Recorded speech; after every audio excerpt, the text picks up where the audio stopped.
Your life just took a dark turn. I regret to inform you that I have devised the meal of misfortune with Wendy's. It's pure torture for your taste buds, with 4 nightmarish dips of dread. Don't waste my time asking which ones you'll get. You must surrender to your fate.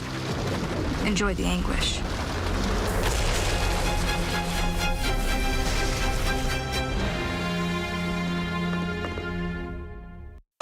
Are you straight? Bro, I ain't getting no service. I can't make no calls. I can't post nothing on my stories. I don't get it. Wait, you on a live?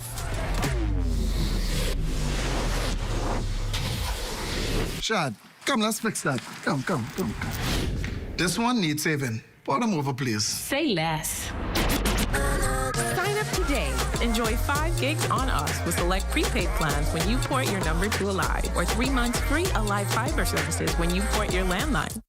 Pack your bags and get ready for a summer of incredible adventures with B.O.B.'s Bucket List Bliss promotion. Now through September 30th, be approved for a B.O.B. consumer loan or a Visa credit card, and you could win exciting weekly prizes plus a fabulous vacation for 2 to a B.O.B. Bucket List destination. So this summer, keep your passport on standby and win big with B.O.B., your bank of solutions. Apply today at www.bankbahamas.com. Terms and conditions apply. Introducing the Focal Smart Pass app that helps you to fuel up faster. Here's how it works. Download the app on the App Store or get it on Google Play and create your profile with payment details. Visit your nearest Shell station. Open the app, scan the pump's QR code, select your payment amount, and begin fueling. Say goodbye to cash and cards because the Focal Smart Pass offers secure and convenient payment options right at your fingertips. Download Focal Smart Pass now and fuel up faster today. This portion of the news is brought to you by 700 Wines and Spirits, bringing celebration across the nation. The clock on the wall tells me that we are inching ever so closely to 7:30, and that means the Bahamas tonight. Access Now coming up. Howard Jimenita Swain is joining us for a sneak peek. Been working double duty tonight, eh, Jimmy? I know, right? Hello, Corvell. And I know, guess what? We are going to bathe. There is an exciting event coming up where we're going to walk, we're going to run, and some people are going to push. But we'll talk more about that in Access Now. So definitely got to tune in. Looking forward to it. Stay with us. We will have some final words when we come back.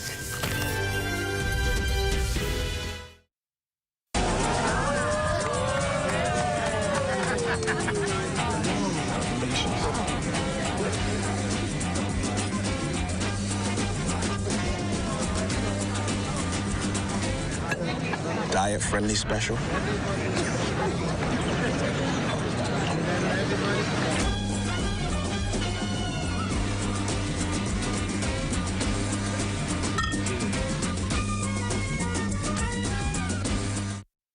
Hello, bonjour, hola, hello, ciao. No matter where your passport takes you, BTC Roaming keeps you effortlessly connected.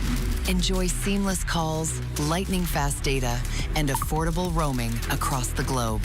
No SIM swaps, no stress. Just one network, working everywhere. So go ahead, explore the world, and still be just a call away from home.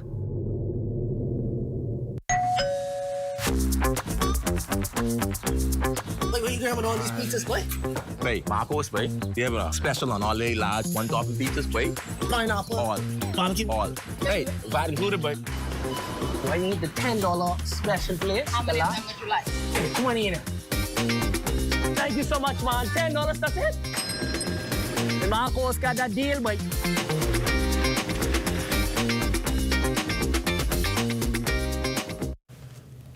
The global community is today recognizing today as World Suicide Prevention Day. Across the globe, the World Health Organization reports more than 700,000 people lose their lives to suicide each year. Here in the Bahamas, health professionals say the issue is just as urgent, especially as more young people are grappling with depression, anxiety, and other mental health concerns. This year, the International Association for Suicide Prevention unveiled its Changing the Narrative theme, focusing on transforming silence, stigma, and misunderstanding into openness, empathy, and support, encouraging everyone to act with awareness and understanding advocacy, action, and with accessibility. Organizations such as the Bahamas Crisis Center marked the day by promoting education, early intervention, and the importance of removing stigma around mental health. And if you are or someone you know is in need of help or is struggling, we encourage you to reach out to the Suicide Prevention Hotline, available 24 hours a day.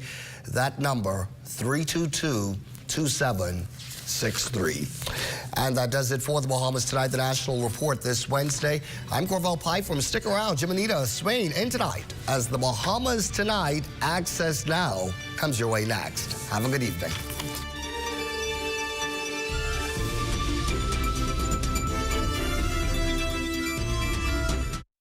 After 30 years of banking, I've decided to take a leap of faith. I moved from banking into an untapped industry, which is manufacturing in the Bahamas. And now we are standing on 3 acres of land on which we're going to be putting the Bahamas' first end-to-end plastic recycling company, Eden Recycling and Manufacturing Company Limited.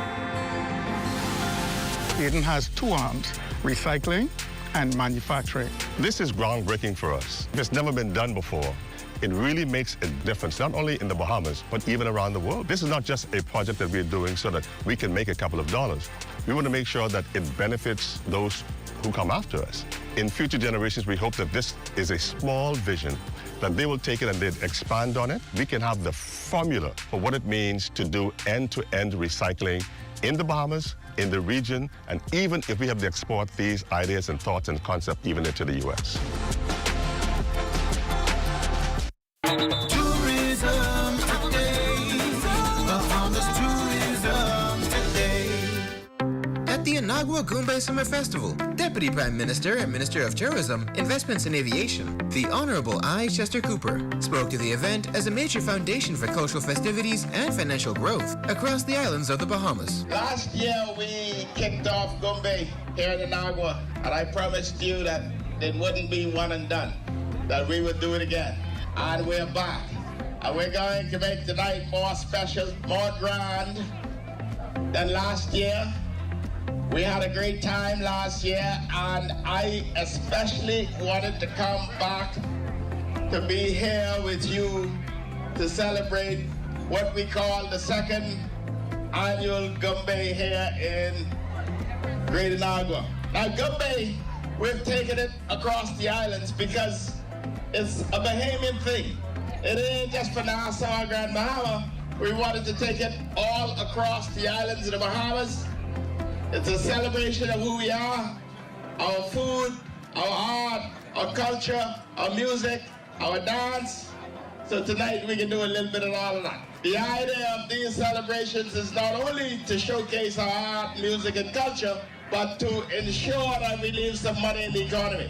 So Goombay has been good for the economy of Inagua last year. We bring it back again this year, and we will continue to support you in every way we possibly can. As a family island man, I'm going to make sure that no family island is left out.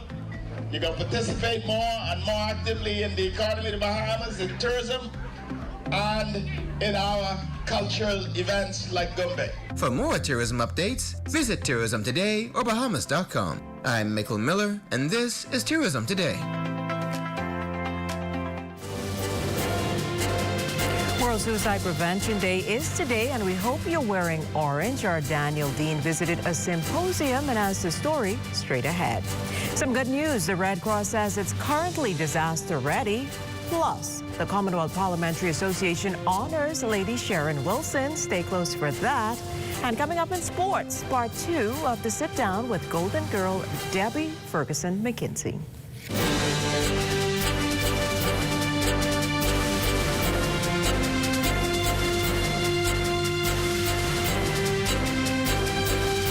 The Bahamas Tonight Access Now starts now.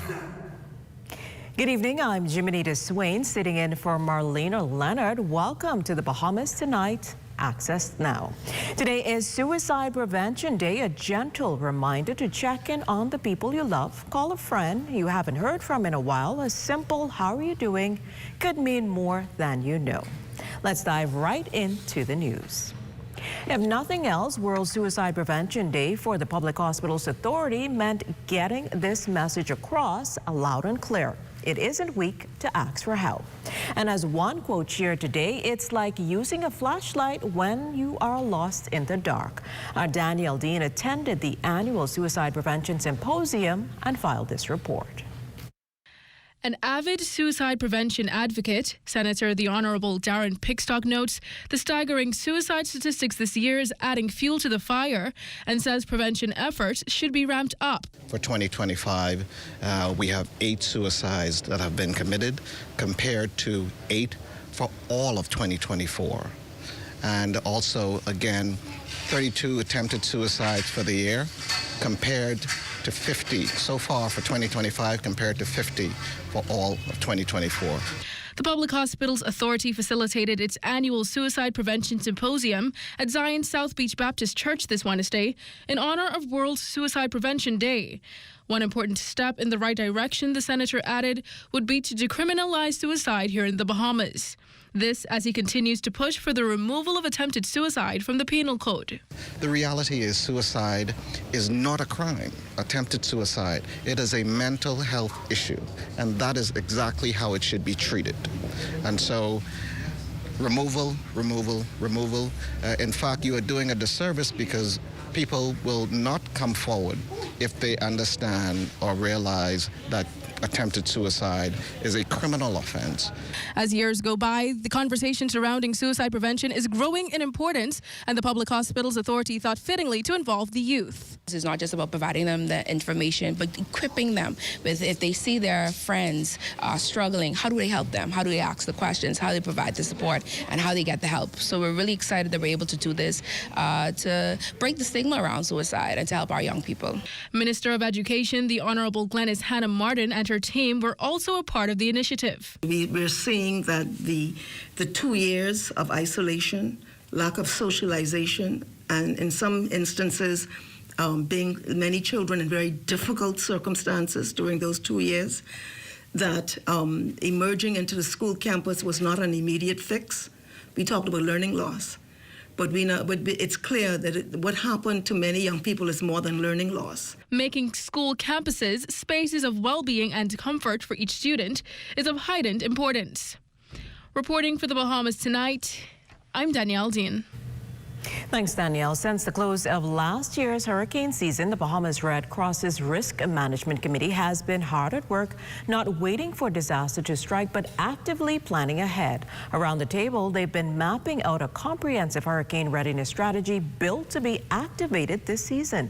Red Cross President Edison Sumner says that while the Bahamas has been spared from a major storm so far this year, if one ever comes knocking, the organization is more than ready to respond. We saw with the last hurricane that was threatening to come into the Bahamas, we already had our volunteers and staff and others already manning centers in Abaco in anticipation that something might have happened. Thank God nothing happened. But our staff, our volunteers are all ready to go. They've been trained, they've been mobilized, and we meet on a consistent basis. Well, Sumner says he appointed National Disaster Coordinator, former Permanent Secretary in the Disaster Office, Carl Smith, to train disaster managers and develop branches throughout the country. What we're doing now is we're going through a process to actually develop branches, right, so that they become a branch or an operating center of the Red Cross, similar to what we see happening in Grand Bahama. So we are now going through a process of amending our constitution, amending our branch development strategy, so that we are going to have, going forward, not just family island leads or family island groups, as we now call them, but we actually want to develop actual branches. And to have a branch now will mean that you will have to have a physical presence on the island. Well, former Senate President and noted attorney, Her Excellency Lady Sharon Wilson, receiving special recognition for her stellar contributions to nation building at the Commonwealth Parliamentary Association Senate reception dinner at the British Colonial last night. Lady Wilson was the second female president of the Senate and also served 2 terms. Among her family and CPA delegates from 13 countries, Lady Wilson shared how honored she was to be given her flowers while still alive. deeply honored tonight by the recognition of our esteemed President of the Senate and all those who have had a hand in making this recognition possible. Well, still to come, the Valley Boys are coming live in studio, not rushing tonight, but walking and running. And our Basil Dean is here with the weather on the other side of the break, so stay close. It's a September with specials to remember at Super Value and Quality Supermarkets. Cardinal evaporated milk, 13 ounces, $1.09. Kellogg's Giant Size cereals, assorted 23 to 28 ounces, $6.39.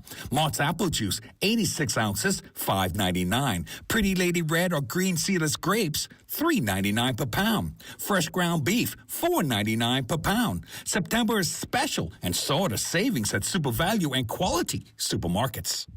There's a place where every detail whispers elegance, where our art greets you at every corner, where flowers linger like a secret well-kept, and your sweet dreams become your sanctuary. This isn't just an ordinary bed and breakfast. It's a name that says signature. The Bella Signature Restaurant and Suites. A taste of the Bahamian dream. It's Bahamas' biggest night this November 1st. Join Alliance Promotions, YBE Promotions, Bahamas Ministry of Tourism, and Bahamas Air as they present the Fall in Love 90s R&B Concert Series at the National Stadium Ground, performing for the first time. Tyrese comes to Bahamas to deliver an unforgettable performance. Also performing R&B sensation Uncle Sam. Get ready for Deborah Cox. The Fall in Love 90s R&B Concert Series, Saturday, November 1st at the National Stadium Ground. Nassau.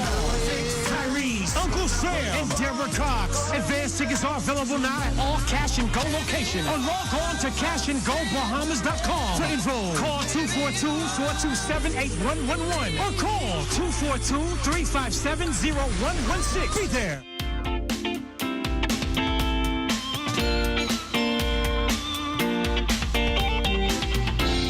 It's time now for your Access weather forecast, and today marks the peak of the tropical cyclone season, and things are pretty quiet for very good reasons. First of all, we have some Sahara dust, which is unusual for this time of the year across the tropical belt. That coupled with some upper level wind shearing, and that's keeping a lid on any kind of development that's taking place. But we are keeping our eyes on the Caribbean Sea, which is void of those factors, and so moving forward over the next week and a half or so, we could see some development taking place here in the Caribbean Sea. But to give you some sort of comparison so that you don't relax your guards, last year at this same very time we had 6 named storms, but at the end of the season we ended up with 18 named storms.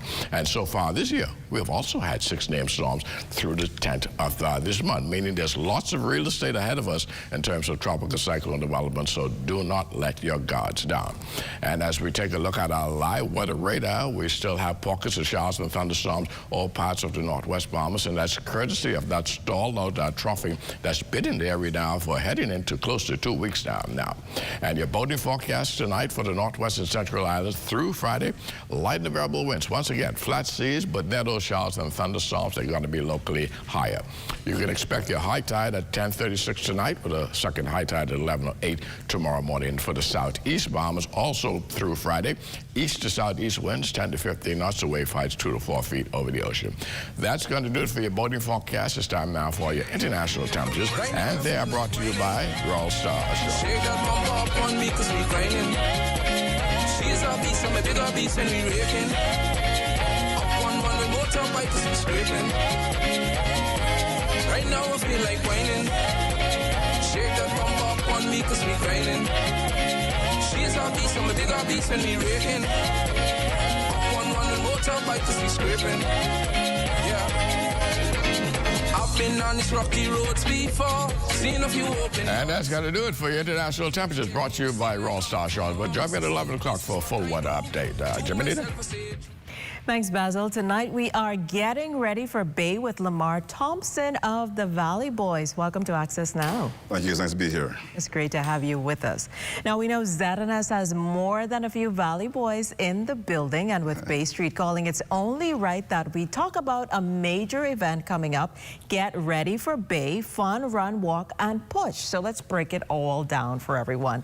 Since we'll be talking about fitness, why is this event so important, and what's the heart behind Get Ready for Bay? The heart behind this is to get ready for the big parade. So we're starting off with our first annual Get Ready for Bay Fun Run Walk. So it's the start of the season. As our costumes are 80% done, it's now time for us to hit the road and get these bodies in shape. So who do you want to see out there taking part in this event? Is this just for Junkanoo groups, or is it just scared for the family? Who's going to be out on it? And that's the good thing. That's why it's called a fun run, walk, and push. We want everybody, all Junkanoo groups, if they can, come out, support the young ones, the old ones, come out and just have a blast with us. Everybody. Everybody. So is this the first time you're holding a fun run walk lead up to Bay, and what inspired this new twist? The first time for us. The whole thing is, it's not just to raise the funds, but to just get us together as a community, to enjoy it, to get out there, work out together, have some fun, and really try to get these things Get the body together. That sounds good. So when is the event taking place and where? We're scheduled for October 4th at 6 a.m. at Centerville Park. That's very, very early. Yes, ma'am. And come on, we can't have you here and not ask you. You mentioned it earlier, so you basically you're ready. The Sharks ready, since you say 80% there. We are ready to go. We're ready to defeat the Saxons. Boy, you done start the smack talking already? Indeed. That's interesting. That's interesting. But before we let you go, just reiterate where and when is the event, and do people need to sign up or register? What's the process? Yes, it's October 4th at 6 a.m. Centerville Park. You can register with fourseasonsracemanagement.com. They're $30, and we are ready to go. Yeah, all set and ready to go. Yes, ma'am. Well, Lamar, thank you so much. Thank you very much. And Access Now, and all the best as you get ready for Bay. Thank you. So let's check in with ZNS Total Sports to see what's on tap. Part 2 of our sit down with Golden Girl Debbie Ferguson and Kinsey. Details of that story and more coming up in sports.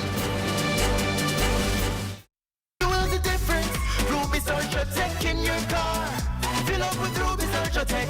Spend less than go far. Fuel up with Ruby's Ultratech. Get the most out every ride. Just watch your car perform with the best fuel inside. Fuel up with confidence in every mile. Get Ruby's Ultratech in your tank and drive with a smile. Watch your car perform with the best fuel inside. Fuel the difference with Ruby's Ultratech. Are you or a loved one under medical care? Do you need affordable medical supplies? Ports International is the largest home health care supplier. Medical supplies at the very best price. And you can even shop online. From hospital beds to wound care, wheelchairs to walkers, Ports is a one-stop shop for your medical supplies, and we accept insurance. We have online shopping and 2 locations to serve you, at the Airport Industrial Park and Shirley Street. We also ship to the Family Islands. Shop online and visit us on Facebook. Call Ports at 377-1771. DRM Authority 2025 Official Hurricane Shelter List. Andros Central District. Bowen Sound Pentecostal Ministries, Bowen Sound. Church of God, Cargill Creek. Mount Ethel Baptist Church, Love Hill. Reverend Euthro Rogers Primary School, Deep Creek. Friendship Baptist Church, The Bluff. Cleora McKenzie Preschool, Long Bay Keys. Mount Olive Baptist Church, Smiths Hill. Burnt Rock Primary School, Burnt Rock, Mangrove Key. Mangrove Key High School, Mangrove Key. St. James Church, Mangrove Key. South Andros Multipurpose Gymnasium, Money Rock Subdivision. Andros Northern District. B.A. Newton Primary School, Red Bay. Bamsey Training Center, Bark Community. Nicholstown Primary School and Clara Evans School, Nicholstown. Berry Islands. Church of God of Prophecy, Great Harbor Key. David E. Dean Community Center, Bullocks Harbor. Bimini. Gateway Gymnasium, Bailey Town. Louise MacDonald High School, 4 classrooms, Alice Town. Urban Renewal Special Needs Shelter, Alice Town.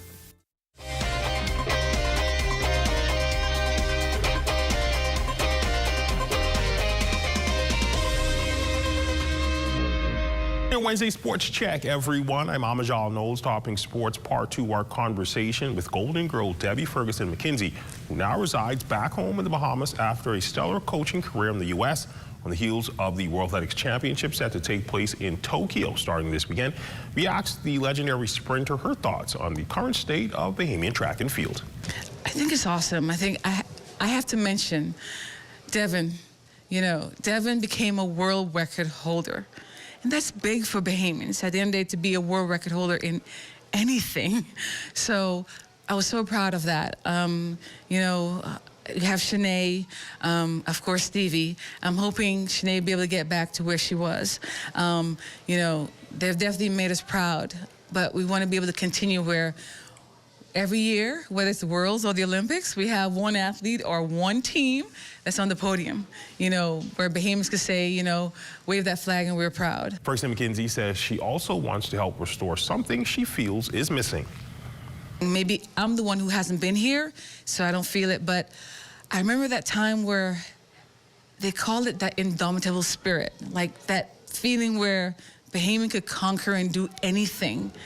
And a little bit, I kind of feel like it's kind of missing. And we want to get back to that point where we can do anything. We can dream anything and make it happen. That's who we are. That's who we've always been. And so, got to be able to get that, ignite that feeling and bring that spirit back. And to let the kids know you can do anything. It's all possible. It starts with your mindset and then your work ethic and then be able to go from there. And that's been a look at your sports on this Wednesday. And I'm Amajal Knowles, signing out until tomorrow.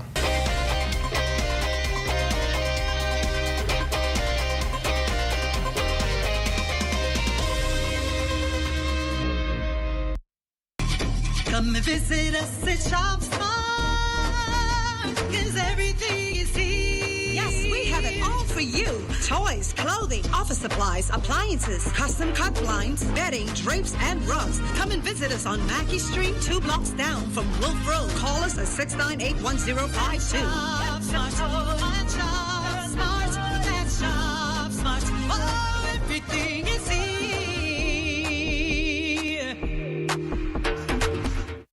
This September, you must remember that you save when you shop the specials at Super Value and Quality Supermarkets.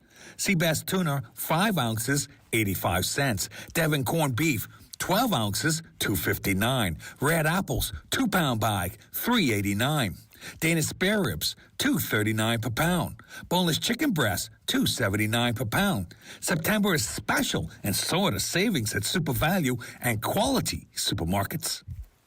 What's Trending is turning 1, and we want to hear from you, our amazing viewers. In a short phrase, tell us what you love about What's Trending. Just grab your phone, turn it sideways, and record a quick 15-second video. Then WhatsApp your clip to 422-6827 for a chance to be featured on the show. Let's celebrate 1 year of trending moments together. And guess what? Our friends at Commonwealth Brewery heard we're turning 1 and they're joining the party. A lucky winner will receive a gift basket of goodies from 700 Wines and Spirits just for sending in a video. So get filming, get festive, and let's keep What's Trending trending. We can't wait to hear from you. Hurry! The promotion ends September 30th.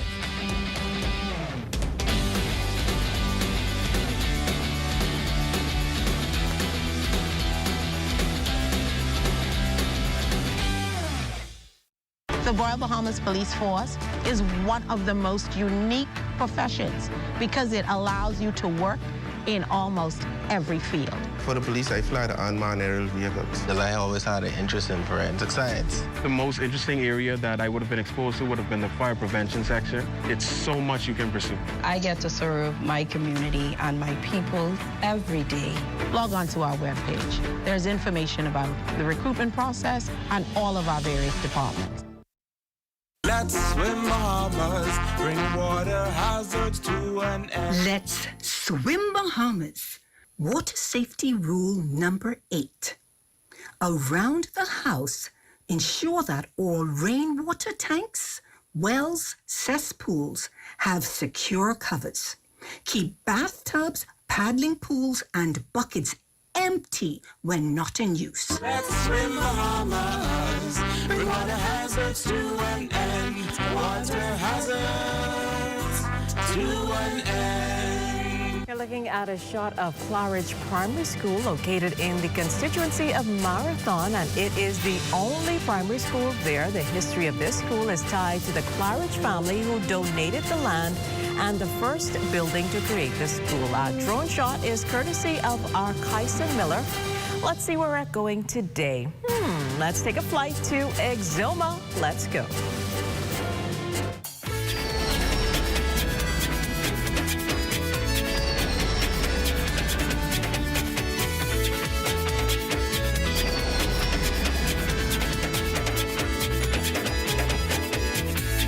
A groundbreaking ceremony was held for the Rosewood Exuma project on Samson Key recently. The Integra Group is undertaking the $200 million project. Prime Minister and Minister of Finance, the Honorable Philip Davis, and Deputy Prime Minister and Minister of Tourism, Investments and Aviation, the Honorable Chester Cooper, brought remarks at the ceremony. Also in attendance were the Minister of Works and Family Island Affairs, the Honorable Clay Sweeting, Attorney General and Minister of Legal Affairs, Senator the Honorable Ryan Pinder, Head of Integra Group, Philippe McLean, and other government officials. Well, good news there for Exuma. Doja Cat made a stunning move at the MTV Awards. She ate her own lipstick. While that image haunts my mind, our Matea Cunningham will explain on Let's Talk Socials. The MTV VMA's red carpet is always full of surprises, but this year Doja Cat took things to another level. While cameras flashed and fans waited to see her look, she created a suspenseful moment right before stepping in front of the photographers. She could be seen applying a vibrant red lipstick, the perfect finishing touch for her look. But just as everyone thought she was ready, Doja stunned the crowd by taking a healthy bite straight out of the lipstick. Camera crews and photographers were understandably taken aback, but also intrigued by the unorthodox move from one of music's boldest stars. Dressed in a pastel ball-made mini dress, Doja Cat didn't just make a fashion statement, she made it a performance. Later in an interview, she described the lipstick as delicious, leaving people debating whether it was planned, performance art, or a bold metaphor. Oh, wait, stop. No, stop. Are you guys getting this? Delicious. Should I be doing that?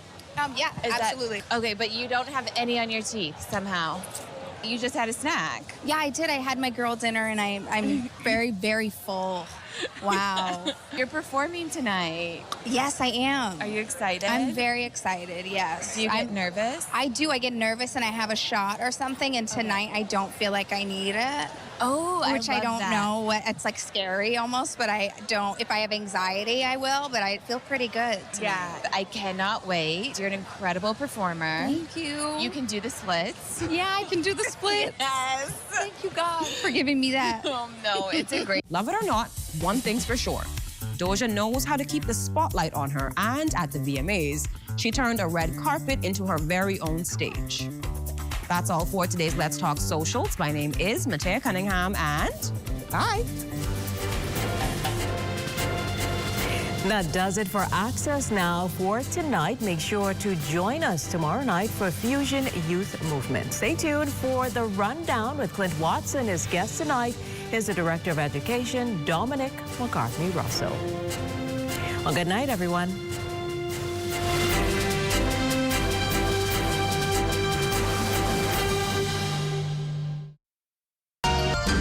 What you see on this television station is governed by IRCA's Code of Practice for Content Regulation. The Code of Practice covers matters relating to program content that are of concern to the community, such as local content, news, current affairs, and programs for children, advertisements, advertising, including political advertisements and the responsibilities associated with broadcasting in the Bahamas. The code also covers aspects such as access services for the hearing and visually impaired and the procedure for lodging a complaint about anything broadcasted by this television station. The code is available on IRCA's website at www.ircabahamas.bs. To receive a copy of the code by mail or in person, you may telephone IRCA at 242-393-0234. Family Island dialing is toll-free at 242-300-8722. Or you may send a request by email to info@ircabahamas.bs.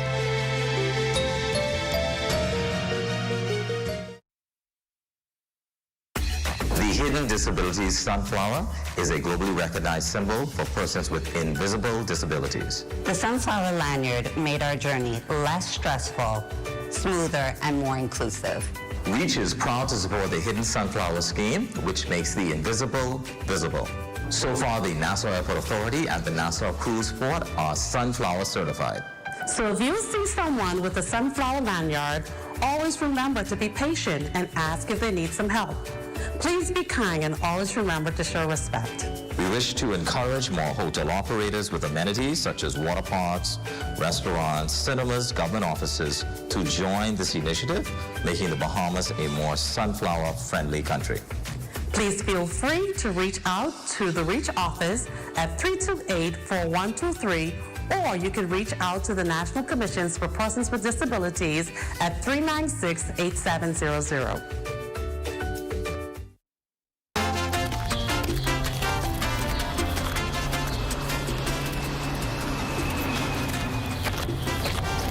Here, these for you.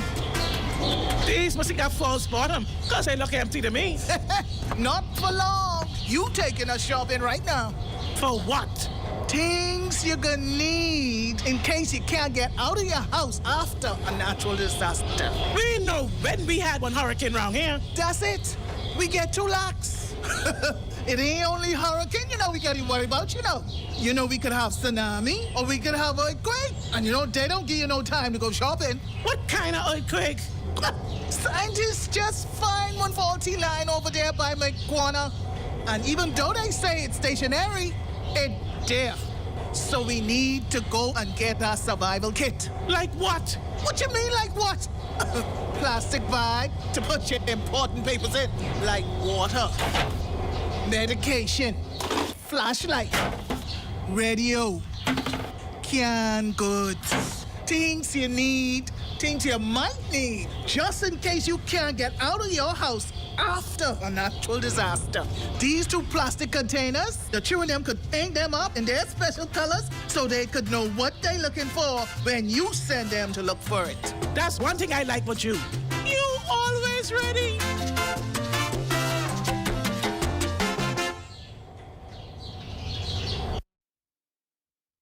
Did you know that 1/3 of all traffic fatalities occur as a result of excessive speed? Excessive speed impedes a driver's point of perception, which affects braking distance. In the inner city, residential areas, and high pedestrian traffic areas, the speed limit ranges from 15 to 25 miles per hour. On the outskirts of the island, especially where a sign is not posted, the law dictates that the speed limit shall be 30 miles per hour. The maximum speed limit for the Commonwealth of the Bahamas is 45 miles per hour. Here are some safety tips for you. Avoid aggressive and distracted driving. Reduce excessive speed and drive at the appropriate speed to suit the current road conditions.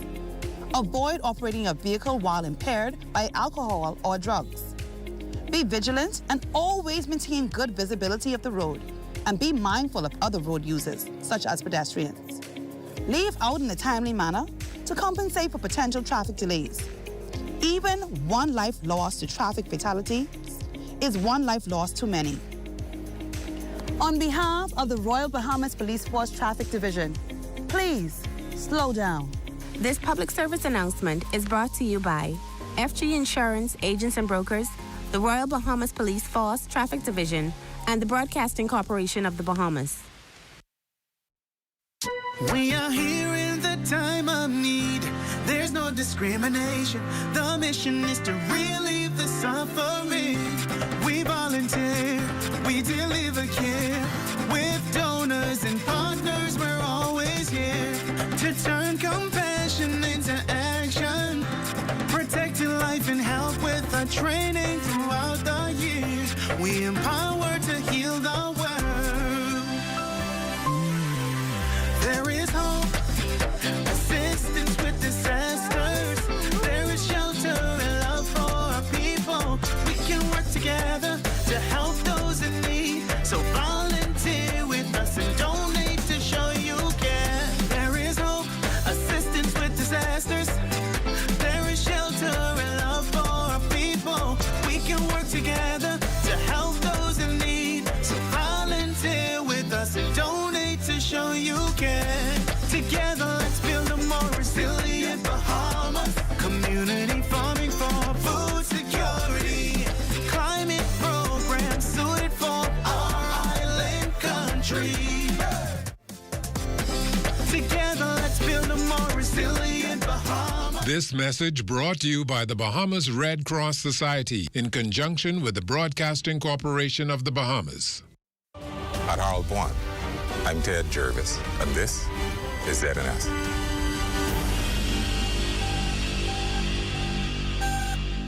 The Rundown is brought to you by Commonwealth Brewery Limited.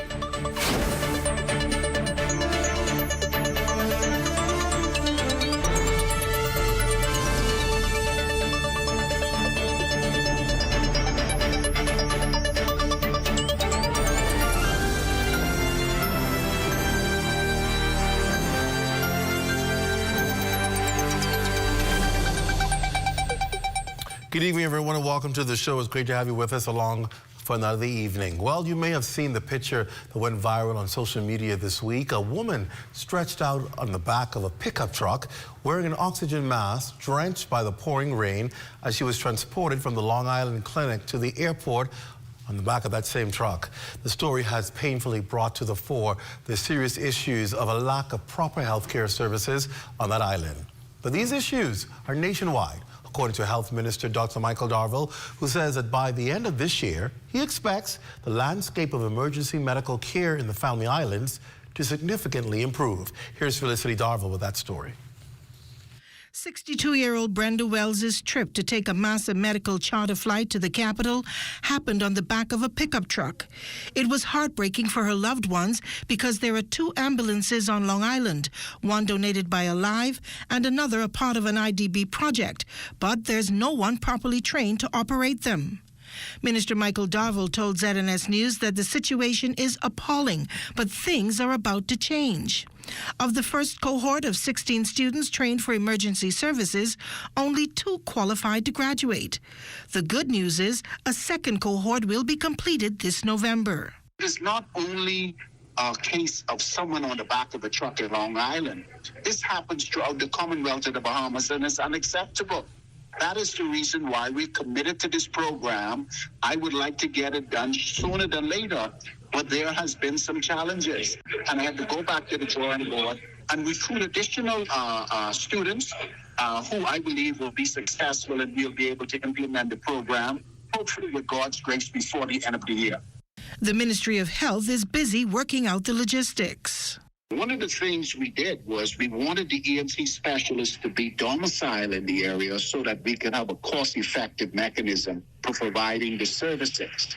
That is something that I believe we will be able to accomplish before the end of this year. But I want the people of Long Island to know that we feel the pain. I saw the images. Some of it is politically motivated, but that is not the point. The point is, as minister, I made a commitment to put in place an EMT service throughout the Family Islands.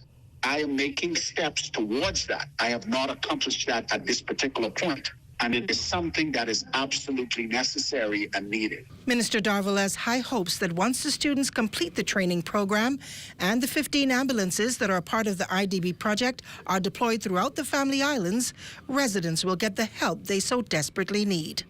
For the Bahamas Tonight, I'm Felicity Darville. I'm going to talk about this in a second, but let's get through the rest of the story. Members of Brenda's Wells' family flew into New Providence from Long Island today to check on her condition at the Princess Margaret Hospital. We understand that she's currently detained in the intensive care. She's currently in the intensive care unit. Well, her brother Alan Wells explains exactly what it would mean to Long Islanders to have the 2 ambulances there. A lot to us, because, you know, they can go in the ambulance and they would be in the cool. At least they would be out of the sun and out of the elements, with the rain and all of that, and be taken to an emergency flight and be put on board in the proper way as a human should be. All right, so let's talk about this, because we're in 2025. This should not be an issue in the Commonwealth of the Bahamas, right? And these are the kind of things that we can constantly address that must be dealt with as an archipelagic nation, where you have to duplicate services on various islands because, of course, we're separated by water, right? And we know that the same services you have here in New Providence, you got to do it in Andros, in Eleuthera, Abaco, Long Island, Cat Island, all of the islands in Michael. You have to do the same thing for. It's a costly venture. The Bahamas is not inexpensive to run. Let's just start there, right? And you're going to find out more about that tonight when we talk to education officials. You've got to duplicate the services on all islands, regardless of the population size. It'll be easy, you know, to say, well, you know, only 300 people on this island, so we're not going to put no clinic here, or we're going to put no school here. You can't do that, because as long as residents are there, they require the basic access to healthcare, education. You got to provide it. That's costly, because you've got to duplicate services where you may not have resources to operate. We know that. But that's a challenge that must be overcome. Because we cannot say, well, because we don't have anybody to do it, that you won't get the level of care you ought to have because you live in the Bahamas. Every Bahamian deserves quality education, quality health care, regardless of where they reside in the Commonwealth of the Bahamas.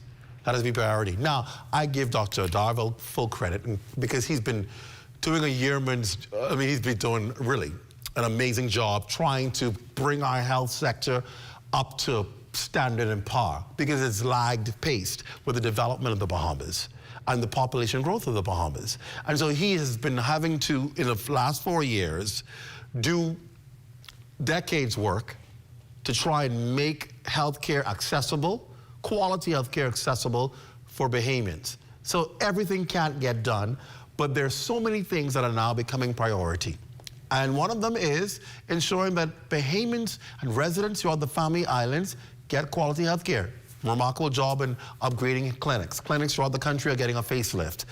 They're getting not only trained and qualified doctors and healthcare providers, but adequate facilities, because some of them have been in a state of disrepair for years.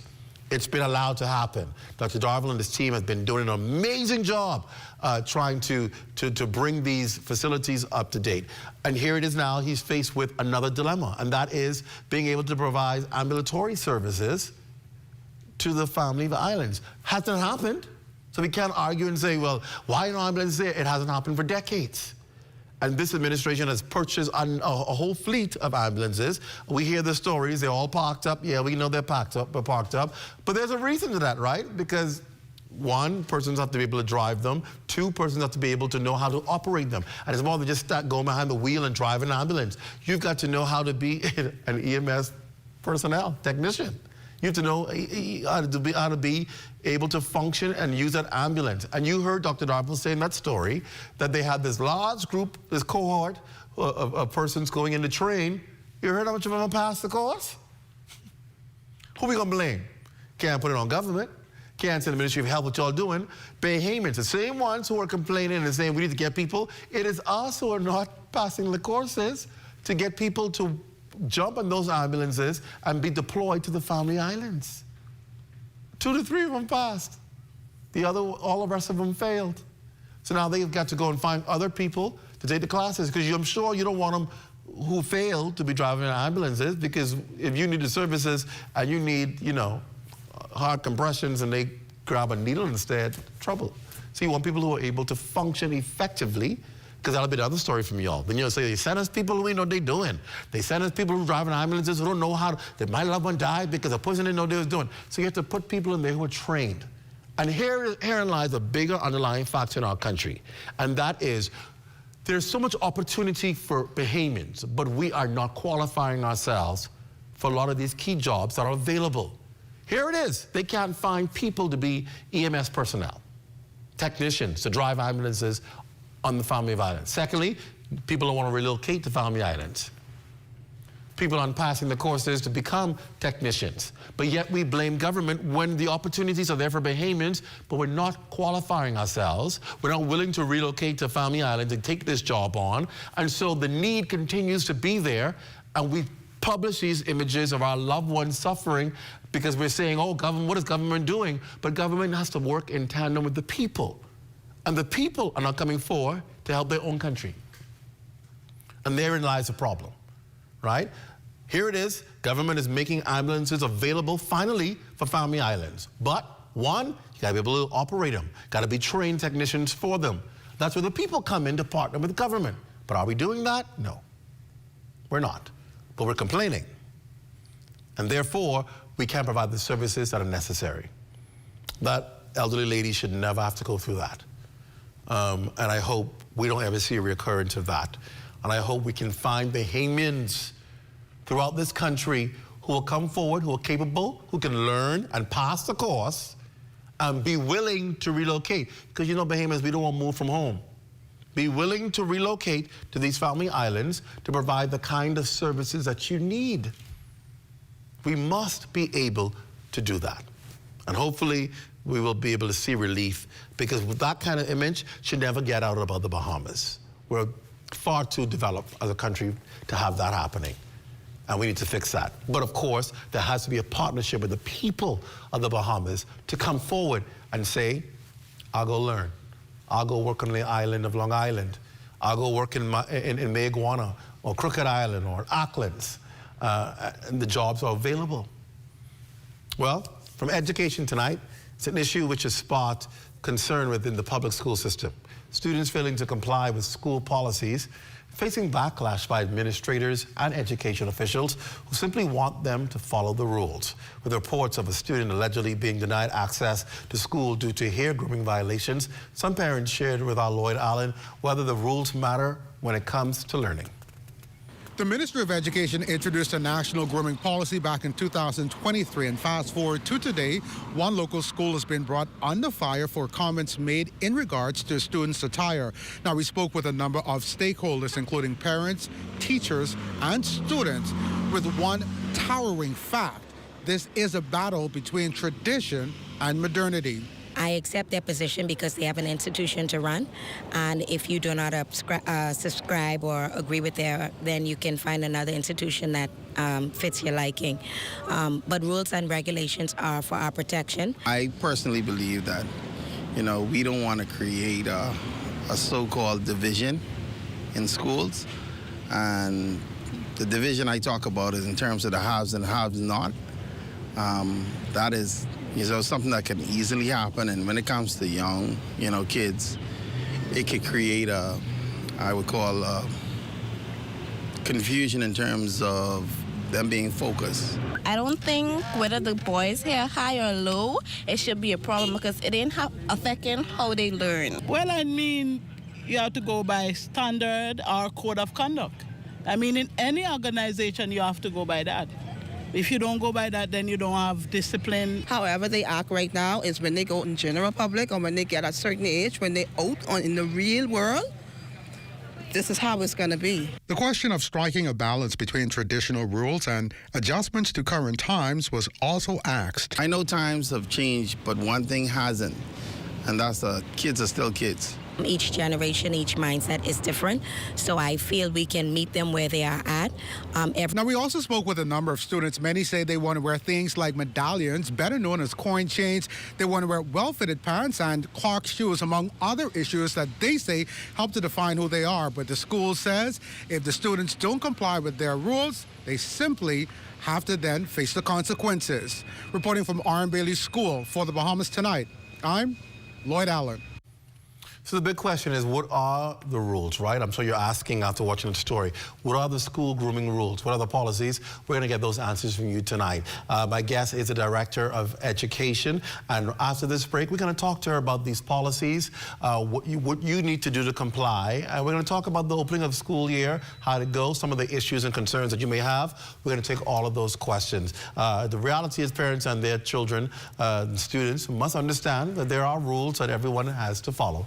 Even in educational institutions, we know that the Education Director, of course, can provide more clarity on that. And then also tonight, we're going to talk to the Royal Bahamas Police Force School Policing Division and a representative from there on their plan for the new school year. So it's all things back to school tonight, and we're going to get some of these critical questions answered for you. You're watching The Rundown here on the ZNS Network. Our conversation begins right after the break. Stay close.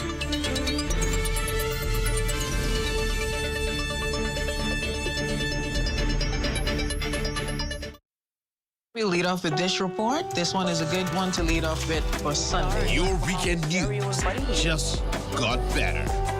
Exciting features, good vibes. It's all about the feeling. Hey, I'm Raven, and your Sundays never felt so good. Tune into Northern Service Vibes, where culture meets conversation, every Sunday at 6:30 p.m. only on the ZNS Network. Make your company representative stand out through an embroidery design on your uniforms from Janae's Uniform Center, Chesapeake Road. Janae's utilizes the latest state-of-the-art embroidery technology to monogram large and small quantities of shirts, caps, bags, and other articles. If you don't already have a digitized logo, Janae's can design and digitize your idea and bring it to life. Then install the logo of your choice from their large selections of 27 stock colors of golf shirts in cotton or dry fit, caps, or workwear. Call 394-8385 or 6 or visit www.janaes.com. What's Trending is turning 1, and we want to hear from you, our amazing viewers. In a short phrase, tell us what you love about What's Trending. Just grab your phone, turn it sideways, and record a quick 15-second video. Then WhatsApp your clip to 422-6827 for a chance to be featured on the show.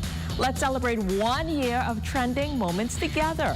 And guess what? Our friends at Commonwealth Brewery heard we're turning 1 and they're joining the party. A lucky winner will receive a gift basket of goodies from 700 Wines and Spirits just for sending in a video.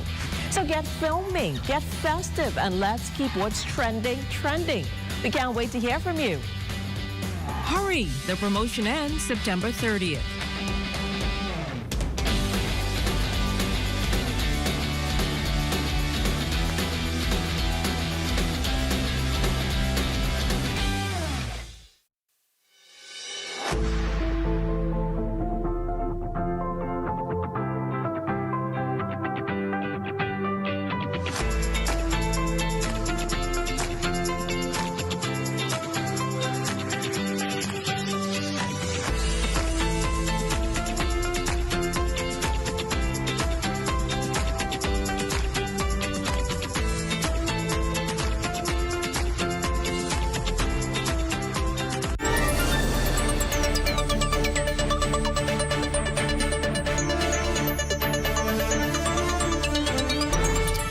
Welcome back to The Rundown. A special good evening to all of you who are watching in the Lions Den. I see you there. Always pleasant to have you with us. Those of you who are watching your local platforms, cable TV, Flow TV, around the region, those of you in Turks and Caicos Islands, and of course, Caribbean Islands, and then those of you watching internationally, always a pleasure to have you here on The Rundown. Well, charged with the development of the country's educational system, Dominique McCartney-Russell was appointed Director of Education in October 2022, serving as the Chief Technical Advisor to the Minister of Education. McCartney-Russell previously worked as a District Superintendent, was recognized for her humanitarian work after Hurricane Dorian. As we enter the second week of the new school year, she's here tonight to answer a myriad of questions on the national education system. And of course, we're so happy to have you. Welcome back, Madam Director. It's always a pleasure to have you. Thank you. It's good to be here. All right, so let's get right into it because there are a lot of questions. And I'm sure parents and students are watching and trying to get these answers so they know exactly what they're going to face. And of course, the first thing we want to talk about is the public schools' hair grooming policy. First of all, is it true that some students were suspended for violating this policy? And tell us a little bit more about this policy, and is there a frequent concern with this policy? Yeah. We do have a uniform policy. Of course, it's a part of the school's broader discipline strategy. And the idea is to create uniformity, to avoid distraction, to create discipline. Seminal studies speak to the need for order. In order for education to take place, there has to be order in the space. And so it's also a part of a school's ethos, you know, in terms of how they brand themselves. And so for us, students ought to be uniformed. It's a way to identify the student of that school. We've had issues with students visiting other schools who were not a part of that school. And so wearing a uniform, keeping the pants above the waist. That's important. I just think above the hips. Listen to me. When I see people who dress contrary to that, it just says that something ain't right? You lack, you know, I believe that's proper grooming. Yeah. So I'm glad that's a part of the rule. You gotta fix it and gotta do it right. Go ahead. And so the shirt and the pants, you know, usually during the cooler months, students, they wear a tie. Right. We expect that the hair would be groomed as well. Now, when you say hair groomed, what does that mean? Schools, for example, like your haircut, students, the boys would have their hair cut, the girls would have their hair groomed. Normally, we prefer students to have their natural hair, so they're not allowed to wear the weaves unless, of course, they have alopecia, and there's a medical need to wear it, and it's for the child's self-esteem. And so, for the most part, schools expect that students would all look the same, so you avoid bullying. There's unity, and of course, there's equity. Yeah. Was there an issue this week dealing with the hair grooming, and can you clarify that?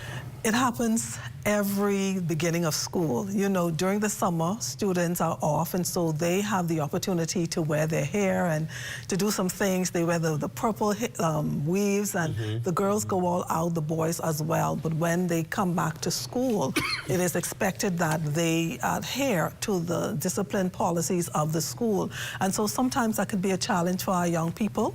And as a result of that, parents are sometimes called to, you know, and they are told, okay, the child here needs to be cut, or the child needs to get a skirt that is the right length, you know, those kinds of things. And so it happens all the time at the beginning of the school year. So for males, do you not allow them to wear, I guess, what do we call them? The natural hair, the locks.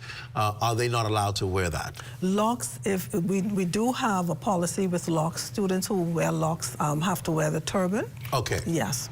So you can't just have your hair out in locks and so forth. No. And is there specifically a concern with that happening? There is a big concern. In fact, the Rastafarian community has reached out, and as a result of that, we're actually having a meeting with them, because what normally happens is the school would reach out to them to ascertain if the child is of the Rastafarian faith, and if they are, of course, they wear the turban.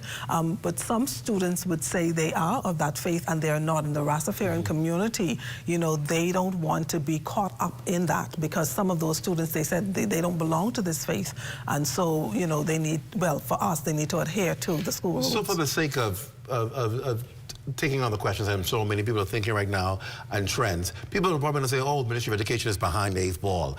Times have changed. That's a part of people's dress code. That's people's choices. If they want to grow their hair versus having to cut it low, that should be a personal choice. What does that have to do with education? What does that have to do with being able to attend school? Everybody now is wearing it. And you know, they may have some merit, because if you look around in the workplace, people are allowing it. Hotels that once told you had to cut your hair, they're now allowing you to wear the hair. You would look on television, some of our journalists, you know, used to have, men used to have haircuts. Now we see some of our journalists have the long plaits. So society is changing and evolving. Does that mean the Ministry of Education may need to revisit at some point the hair policy? Well, we're always in discussion. We're in discussion with our stakeholders, including our students. We have focus groups with them. But every organization has its policies, regardless of some of the modernization of some of those. there are still policies in place that govern how those persons interact in that environment. And so this is one of our policies. But as I indicated, there is a discussion on the table as it relates to the individualism and students' identity, especially when they're teenagers, they want to be able to distinguish between, themselves and other students. But for us, the importance is to the development of discipline, and certainly not just the academics, but the socialization, them becoming responsible citizens, and we believe that this is a part of doing that. I want to turn to school repairs now. Our news teams have observed that there's still some repairs going on in schools. Should they have not been completed by now? Give us an update on that. Well, every year we are told that, why y'all didn't start earlier, etc. Yeah. And I have to say that schools are scoped in November by our principals and then by the Ministry of Works. At this present time, I could say to you that all of our schools were able to open, right? However, we still have 15% of our schools that are, the repairs are going on now, and they're going on during the weekends and after school. What happens after that first assessment, you can find some issues. I remember when I was a principal, we would conduct an initial scope, and we would conduct the repairs, and then all of a sudden, rainy season, you find a leak, or the air conditioning unit stops working. Right. And then sometimes the contractors believe that you forgot, but no. Some of these things happen after the fact, and so those have to be rescoped, and of course we repair those. And so that's some of the issues that we would have experienced, and so you would find that there are some schools that are still conducting repairs. Some people say, will you ever get away from having to do school repairs? Like, how many schools do you have in the Bahamas? We have 161 schools. So you're going to always, almost every year, have to repair somebody's school? Yes, and some of those are old schools, and so we always have to provide repairs for those schools. It's a tall order to determine out of 161 schools who needs what, who's priority, how do we fix what? Because if you don't address some things, then you end up having to build up a whole new school, because of course these things age over a period of time. Yeah. And maintenance is a big issue with government buildings. It is, and we have some schools that have school boards, and so they can conduct maintenance throughout the year. And those are, minor maintenance, but when it comes to structural and plumbing, electrical, those have to be done, after the school has outed during the summer, because of the nature of the work. Yeah. When we talk about school repairs, we talk about a lot of structural work that has to be done, things that are dilapidated, and you have to make them sound again and so forth. It must be an expensive undertaking as well. It is. It is quite costly, particularly because we are an archipelagic nation, and the majority of our ministries are in New Providence, even though we have satellite offices in these islands. Sometimes the offices may only have a skeletal staff, and so you have to fly people in. They have to transport them in. Ministry of Works, the inspectors. And so it is a costly undertaking, and we have to sometimes balance and juggle which schools we're going to work on, the major issues first, the most urgent issues first. And so we're constantly juggling, we're constantly rowing with the financial secretary, as to which of the issues are the most urgent and that need to be addressed right away. Let's talk about staffing issues. Are we still in need of teachers in various schools, even though school is open? We are. And I've said it before, we've had shortages in key areas for a number of years, like language arts, science, math, visual arts. And the reason is, at the beginning of the year, we look at, who's retired, and so we look at our attrition rate, but sometimes people retire early or they resign. We've had officers who may move from one school to another to their island of domicility because of a sick parent, and so the need for staffing is always an issue for us. We had a key partner pull out because of some issues, and so this is the first time we've had a job fair in the Ministry of Education, and we had to have the job fair because we needed the staffing. And as a result of that, we were able to identify staff members, but we are still in need of staff members in key areas like language arts. We do. So here we are again, people talking about jobs. Ministry of Education needs to hire people. Yeah. But of course, you don't have enough people to hire. Is that the case? That is the case. The thing is, when persons present themselves, we have to critique their credentials. And so we have the NACOB, our the council that has oversight for that. We also have to check their background, and so we use Interpol for the foreigners and of course our police force. And then of course that goes to, we get the financial clearance from finance, that goes to the public service so that they can get the appointment letters. But we have to make sure that the persons we employ are qualified to teach our children. Yeah. Of course. So here again, we have the challenge, and I keep talking about this because people are always complaining about, oh, jobs. And here we are, jobs, good jobs, teaching, but not enough people to fill the jobs, to fill the vacancies. Either people are not qualifying themselves to be able to teach, they're not passing the vetting process and inspection. Who do you blame for that? You. Our schools need teachers, and we hear them row about it all the time. Oh, the school ain't have no teacher, my children don't have no teacher. Well, whose fault is that? Because the Ministry of Education can only hire based on the people who present themselves, and they pass the vetting process. Where are teachers going? Let me tell you, they are going to insurance companies, other ministries, teaching for some can be quite stressful, Especially nowadays, right? The students ain't what they used to be. When they came to school, they bought you a little bag with an apple for teacher. That ain't the kind of students we have no more. But we do have a lot of wonderful teachers who love what they do, and they go beyond the call of duty. They're not just teachers; they become parents for our children, and so we applaud them, and we are always looking to include more persons. In fact, we have a Grow Your Own initiative with our Teacher Cadet program, and so that grooms our students in high school to prepare them to become teachers. And so that's one of the initiatives that we've put in place just so that we could ensure that we have the continuity of quality education for our children.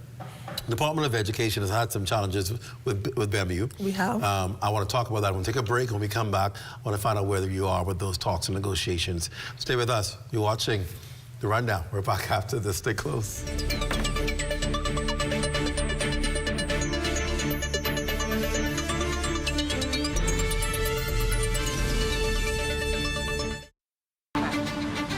I am a master plumber by profession. I've been doing plumbing for over 40 odd years. When I was 9 months old, I was diagnosed with polio. To me, living with polio, I took it the way it is. I never allowed my polio to get in my way of anything. In fact, I love when people doubt me, and I just prove them wrong. And let me tell you, in the world, you could only find a plumber as good as me, but you ain't gonna find no plumber better than me. People with disability, they just need a chance. In this program, I feel so encouraged. Most of the mentors have different kind of disability, but disabilities like me. Sharing and caring and showing so much support with people with disability. They would encourage you to go beyond. I wish this was around a long time ago. Right now, I would have been a millionaire. You out there who have a disability, don't be afraid. Take the step. If you believe it, you could achieve it. And remember one thing, ain't no one better than me, and ain't no one better than y'all. God made all us equal. For more information about how the SBDC can help your small business to make a big impact, give us a call at 461-7232 or visit sbdcbahamas.com. What's trending in business? Who's making major money moves? And how's it shaping your future? This is Economics, your front row seat to the biggest stories in business, innovation, and finance. Powered by the Sand Dollar, the digital currency of the Central Bank of the Bahamas. It's fast, secure, Bahamian. We're breaking down the numbers, the news, and what it means to you. Tune in every Thursday at 6 p.m. for the trends, the insights, and the stories that matter. Get informed, get inspired, get in the mix with Economics.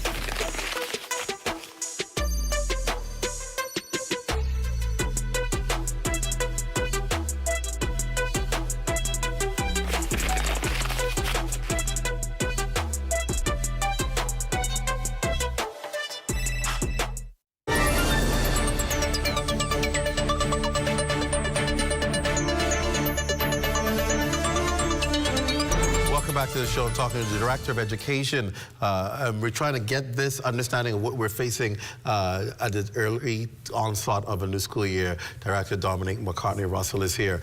And let's talk, we were talking about teachers. I want to go back to that because that's critical to the educational process in the school year. Yeah. At the beginning of the school year, how many teachers did you need? We needed over 400 teachers. You need over 400? Yes, we did. And is that because of people who left, retired, resigned, yes. moved on, quit? Yes, retirement, early retirement as well as mandatory, resignations, and and movement because of issues.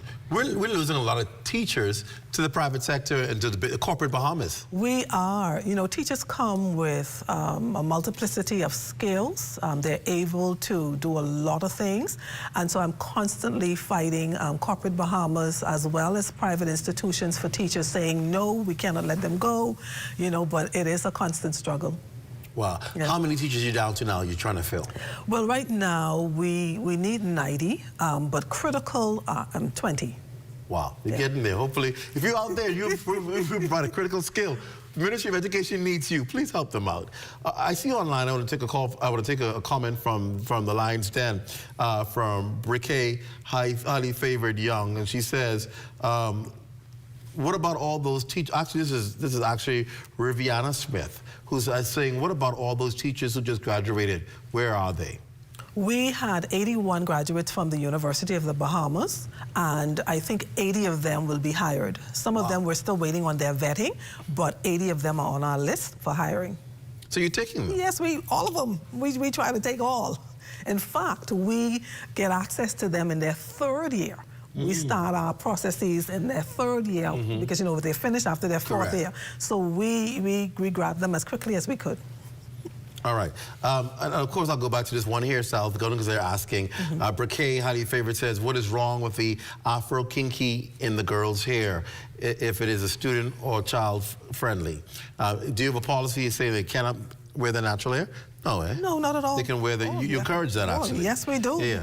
Okay, so let's move on and talk about BEMU, which is the union that represents administrators and principals in the public schools. There's been some concerns going on with them. BEMU president informed our news team that geographically allowances owed to several Family Island school administrators are still outstanding. What do you say towards that? Yeah, there are some geographical allowances that are still outstanding. And for those who don't understand what that means, that's people who get an allowance to move. To move. Right. Wherever we post them, we provide geographical allowances. Okay. And so once we decide that we're going to move an officer or reassign an officer to an island, we provide transportation, we provide the air plane ticket.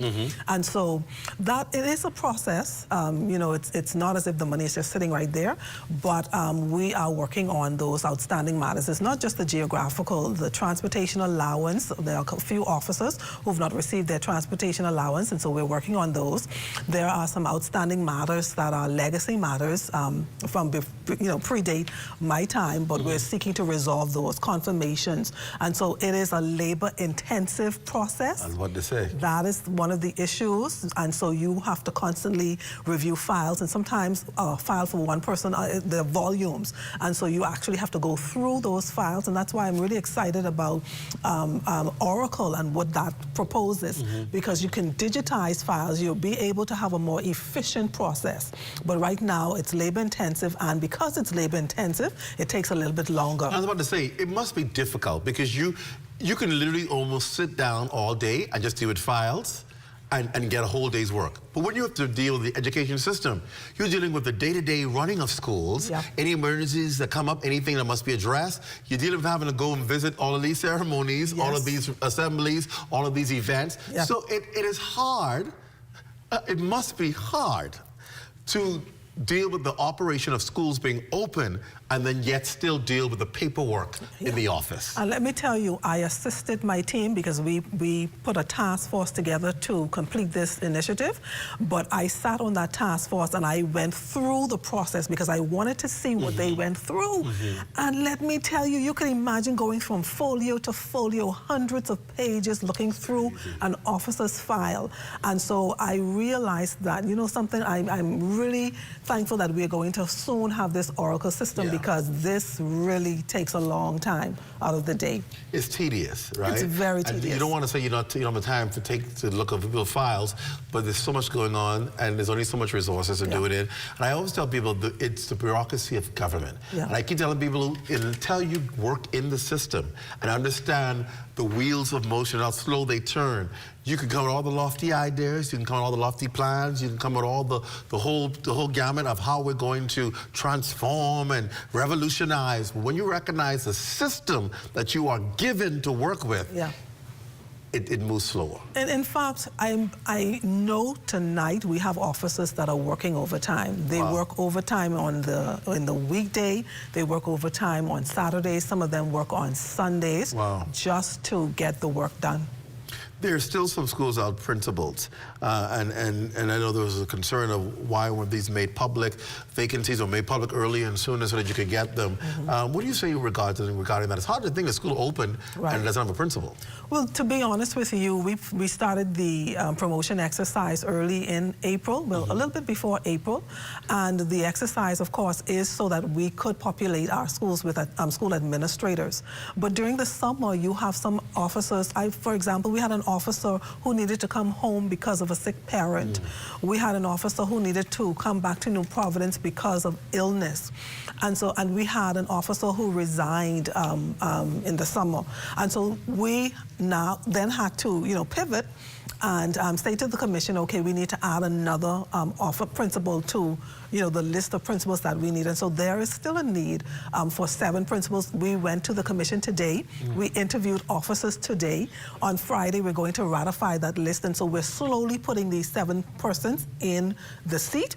The good thing, though, is that in some of our schools, we have vice principals and senior masters and mistresses who, they do their job and they assist with the running of the school. Because sometimes, for example, a principal could go on vacation. Of course. And so someone still needs to participate in the work. And so we provide cross-training so that our officers could, take up the slack or, provide the leadership for the school. And we have some wonderful leaders who provide that support. That's awesome. School breakfast program. It seems to be doing very well. Yes, yes. This is one of our favorite programs because of the fact that it helps to fuel the brain.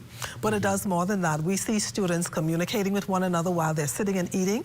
And so we have 112 schools of our 161 schools involved in the program. Wow. Pre-primary, primary, special needs, central secondary schools. And this week, we're serving our 1 millionth breakfast. So really? Yes, sir. 1 million breakfasts, yes. So we're really excited about that. We believe that it assisted us in having this 93% attendance rate.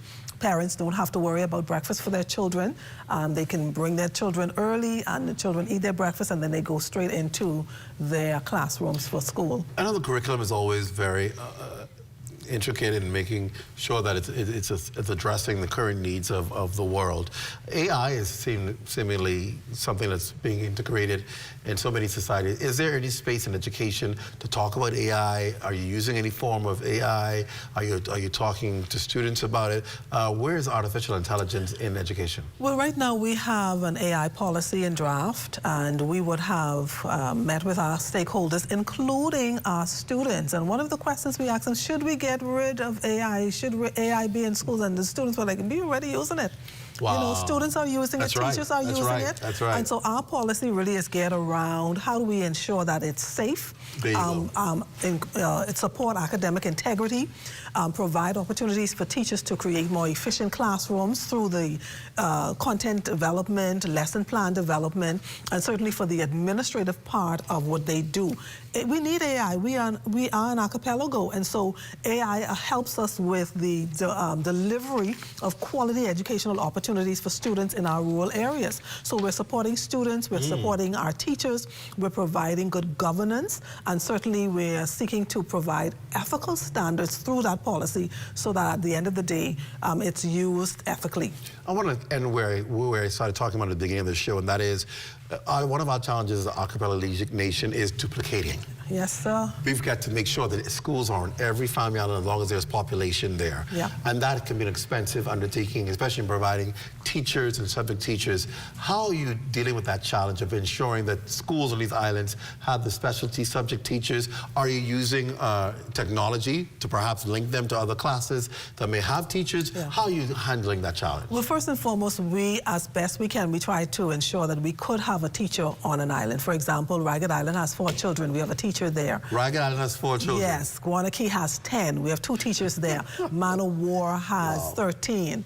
You know, Rum Key, all age, has 8. And so we the first thing is we try to put a human being there. When we're not able to do that, we do have the virtual platform. So we provide a hybrid opportunity. It's not the best. It is not the best. We're not able to put every teacher that is needed by those 8 children as we are able to do in New Providence. Right. But we do provide the hybrid opportunity that allows for the core subjects in particular, and certainly for some of the electives. Wow, that must be unique, being a teacher of 8 students who are probably not the same age. And that's true. We call it multi-grade teaching. Right. Yes, we do have to, teachers provide those teaching opportunities with multi-grade. And let me tell you something about multi-grade learning. During the pandemic, our students who participated in multi-grade classes performed better because they had the skills for independent learning. They had already developed the skills so that if a teacher, for example, is teaching grade 1 and 2, she would set grade 3 with something to do. While she's teaching the others. Right, and so they learn that independence, they learn how to become leaders. They fared much better because of the multi-grade environment. So with schools that we have multi-grade learning in the Bahamas, they're all in one classroom? No, no. What we try to do is we have a ratio 1 to 25, and so a teacher can teach up to 3 grade levels, grade 1, 2, and 3. So if there are less than 25 students, they will have grades 1, 2, and 3. And so they will teach those students together, but we try not to keep them in one classroom if the class sizes are large. The uniqueness of being an archipelago. Yes, sir. Director, it's always a pleasure talking to you. We continue to let you know we're here to support the school year. We're wishing you the best in this school year, that they will have lots of success, no tragedy, but lots of success stories coming out of it. Thank you for the work that you and your team are doing. We really appreciate it. Thank you for coming on tonight. And thank you, too, for the opportunity. Our pleasure. Stay with us. When we come back, we're going to talk about the school policing side of education, making sure your kids are safe. Listen, no matter what you make noise about. Our neighbors to the north are very concerned about what's going on there. Here, our kids are safe. They go to school and they come home. And we want to keep it that way, and that's probably because we have a good security program. We're going to talk about school policing right after the break. Stay with us.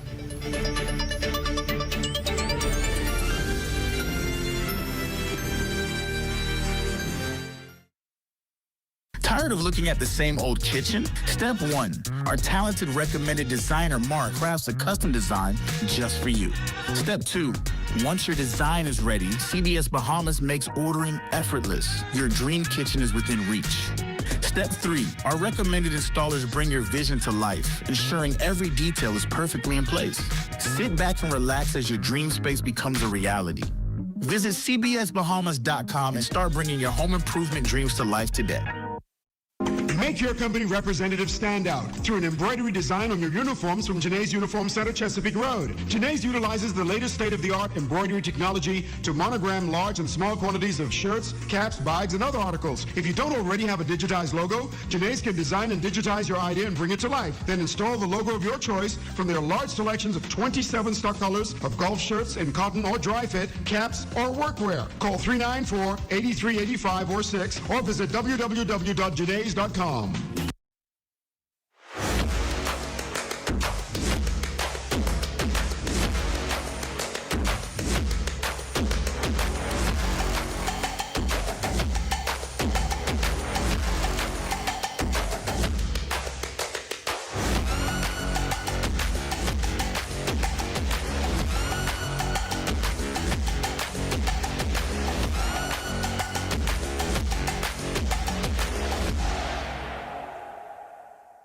The internet isn't just for surfing. There's a sea of shoppers buying online, and you can connect with them on Tingsy. Tingsy is the SBDC's online storefront built for Bahamians. Take your business to the next level by selling to customers online, both at home and around the world. People want Bahamian things, and if you got things to sell, sell on Tingsy. Find out how you can connect with a sea of buyers by visiting tingsybahamas.com.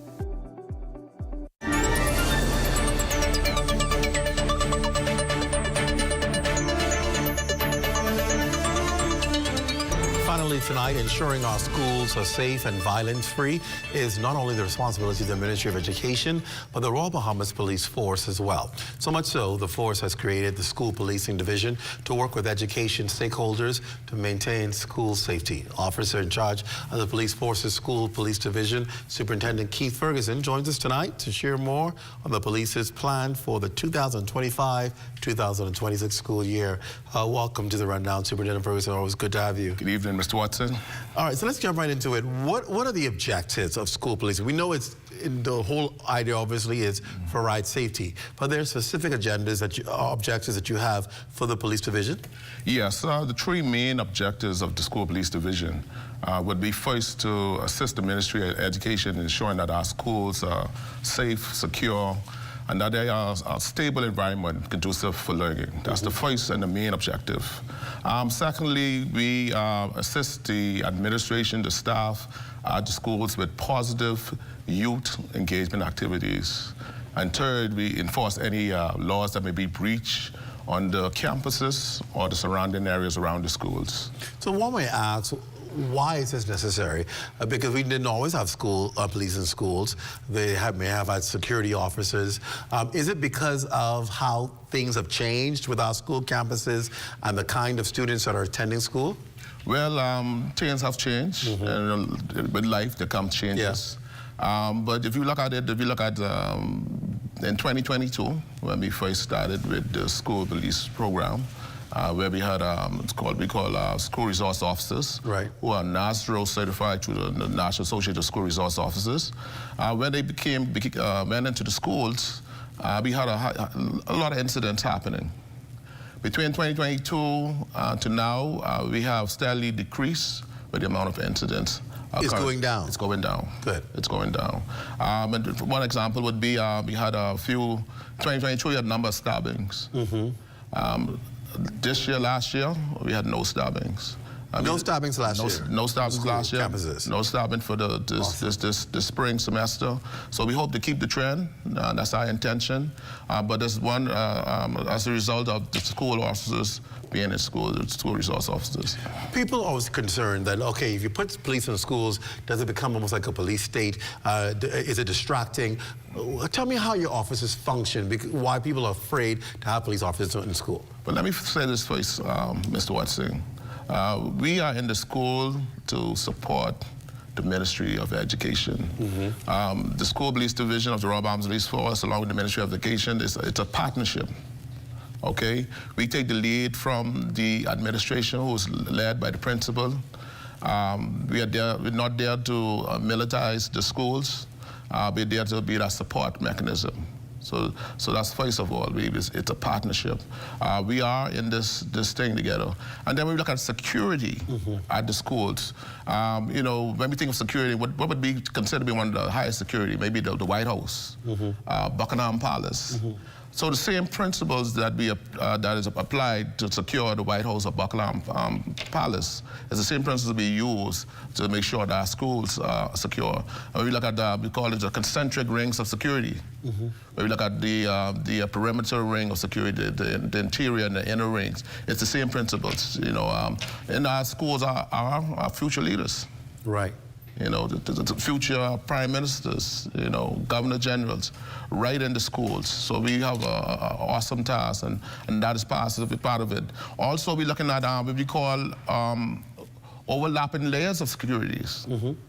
Like I said, it's a teamwork. We work together. Together, everyone achieves more. Of course. So we have the school resource officers. They have their functions. We also have the security officers, the Ministry of Education. We have the attendance officers at the schools, the guidance office, the administration, the teachers. Also added to this semester, a part of the overlapping layers of security would be the crossing guards. I don't know if you've translated, if you're saying the crossing guards. Yes. But in New Providence, all schools, primary, junior high, senior high schools, have been outfitted with crossing guards. So every school is crossing guards? Crossing guards. Wow. In some cases, because of the traffic flow, or the amount of traffic, they have 2 traffic crossing guards at these schools. And they add also to the overlapping layers of security. Also, in preparation for this school semester, as last year, we also meet with we call the external partners, Ministry of Education Security Department, attendance unit, the nurses that are in the school, in some cases even the private school nurses, we meet with them. We have conversation with them. Even the unions who represent the teachers and the administration, because here's it now, we're there to ensure that the students are safe, but also by extension, the teachers, the staff, the administration, even the parents who frequent the school. Okay, we have a serious responsibility to make sure that everyone is safe when they comes onto the school compound. I thought something was interesting that you also do that many people may not be aware of, and that is you assist with daily positive youth engagement activities. Talk a little bit about that. Yes, that's a very vital part of our engagement.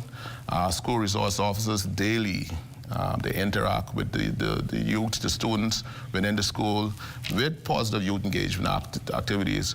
And one part of that would be speaking with students on various topics, you know, such as the dangers of drugs, firearm, being involved in gangs, conflict resolution, the importance of making the right choices. For instance, anti-bullying messages. You know, we have the 4 types of bullying. You have the social, we have the verbal, we call it the physical. And now as big as this, the cyber. Right. The cyberbullying. And we have studies have shown that before we come to the verbal or the physical or the social bullying, everything starts online. Yeah. You know, we say they vibing online. Right, right. You know. So it doesn't mean that the officers attached to your division have to be skilled specifically in dealing with young people and in schools, rather than just any police officer? Yes, yes they are. Our police officers, we call it, they are internationally certified through NASRO, the National Social and School Resource Officers, which is a non-profit organization based in the United States of America, whose sole purpose is to train, educate officers or administrators in best practices when it comes to keeping schools safe and secure. You know, so they are trained, internationally trained, they're internationally certified. And the next thing, when we look at positive youth engagement activities, we are not only there to ensure that they have positive youth engagement activities, but we must ensure that they attend school. Yeah. And attendance is important. It's important. You know, studies have shown that when students are absent from school, they are more likely to get involved in criminal activities. So you're looking out for that child who you see trying to slip out, or who ain't come to school, but you see them wander around the place. And you know, we work hand in hand with what we call our attendance unit at the Ministry of Education, along with social services. And from, just for this semester, we had maybe 4 cases where we had to go and deal with truancy matters. Okay, and you know, the students are home for various reasons. Maybe they may be the breadwinner at the home. Right. Sometimes they're home just babysitting. Some cases they may need some assistance, whether it be a lunch or uniform. And when that we define that that's the situation, social services come in and we address these issues. You know, the schools are now offering breakfast. So that's one way we assist with the students, providing for them their needs, you know. Well, listen, I tell you, it transformed. Your jobs and your work has moved more than just what we see as regular police officers, but really being able to work with young people. And we salute you and wishing you indeed a good school year this year. Thank you, sir, Superintendent, for the work you're doing for you and your team. And wishing you the best. Thank you very much, Glenn. Thank you. And that does it for the rundown. Be sure to stay locked to the ZNS network for the Bahamas tonight at 11. It's the final newscast in the country with the latest news and information with Royston Jones. And of course, tomorrow night, returning also to the rundown is, of course, a rundown on leadership with Ahmad Rashad. He'll be here tomorrow night to continue with this Thursday edition of the rundown. And then I'll be back again on Monday for more great shows. Please stay safe, everyone. For all of us here at ZNS, I'm Clint Watson. Thanks for joining us. Good night.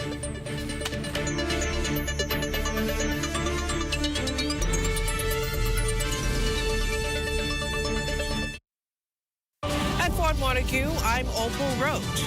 This is ZNS.